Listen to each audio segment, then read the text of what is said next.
Hello, best!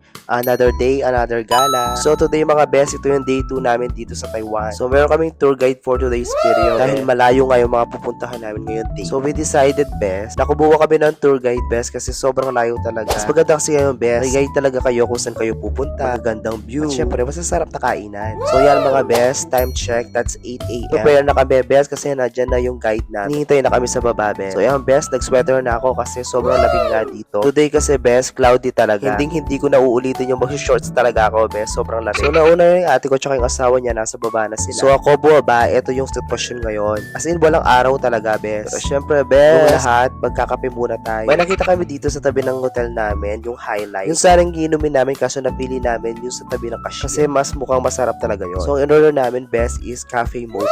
Pumili din kami ng pork bun. So, ayan, mga best, nagbiyahe na kami. First stop namin, best, yung Yaliu Geo Park. I'm sorry mga best, hindi ko siya kayang i-pronounce talaga. Kasi best, hindi naman ako Taiwanese.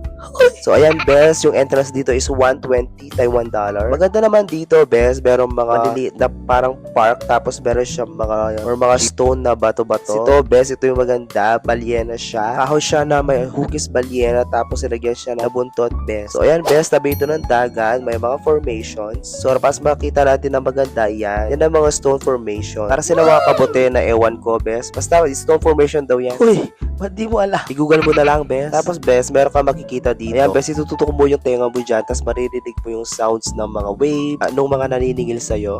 Uy, hindi. Pero syempre best, pagkatapos na buwaba na kami, syempre uling magatal ko gamat, talan ko rin. So ayan best, dati daw itong nakalubog sa dagat, parang nag-recede yung dagat, tapos lumitaw yung mga yan. Syempre best, papahuli ba? Sunshine, nasaan ka na? Uy, wala na yung tao. So fast forward best, dumiretso na kami dito dun sa train. Tapos dito rin yung lantern na susulat ka. Ililista mo yung mga utang mo.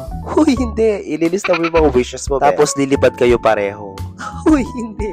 Yung dobo. So, syempre, best, orange is for success. Tinagay ko yung mga wishes ko. Syempre, best, kakalimutan ko ba ang hello, best natin. So, ayan, best, meron ding green. For good health daw ang green, best. So, sinulat ko si mama ko at si tatang ko for long life and good health. So, syempre, best, kakalimutan ba natin ang hello, best. Tapos dyan, best, malilapad na namin. Yan, sinulog na ni kuya. And then, whoosh! Yan, lumipad na siya. Oh, baba sa'yo. Yan, best, dito sa Shifen Sky Lantern. Nag-try din kami nung may ice cream na may peanut.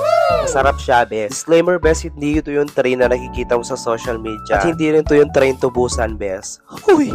Walang zombie dito. So after nyan, best, bubalik na kami kasi naihina talaga. Tapos sinabahan kami ng tour guide namin dito sa mga palusot-lusot na to. Ang dami, parang umihina. Yung mga kawayan na yan, best, pampaswerte daw yan. So fast forward, best, pumunta naman kami dito sa Shifen Waterfalls. Akala ko yun na yung waterfalls, best. Hindi pa pala. Ang dami namin dinaanan ng mga bridges, mga hagdan. Worth it naman, best. Napakaganda ng waterfalls nila. So ayan, best, pagkatapos mag-picture dyan, hagdan na naman, best. Baba dito, taas doon. At sa wakas, nakaabot na din kami dito sa waterfalls na Shifen. So ayan best, after sa Shifen Waterfalls, dito naman tayo sa Geofen Old Street. Ito naman best, yung maraming kanto-kanto na puro tindahan talaga, puro antiques, maraming nagtitinda ng pagkain. So ayan best, nag-try din kami niyan, yung para siyang tinapay na may cheese, ang sarap niya. Ang ganda dito sa Old Street, para siyang sa Macau, marami kang free, hindi ka rin magugutom dito. Anyway best, it's past 2 p.m. na dito. Kaya rin kami dinala ng aming tour guide para mag-lunch best. Sorry best, hindi ko yung alam yung mga pangalan ng mga restaurant kasi usually in-check talaga, hindi mo mababasa. So ayan best, yan yung mga in-order namin. Syempre hindi mawawala dyan ng xiaolong bao at saka yung manok nila na orange. So after kumain best, nagaliw-aliw ng konti, naglibot. Pagkatapos best, nagpahatid na kami dito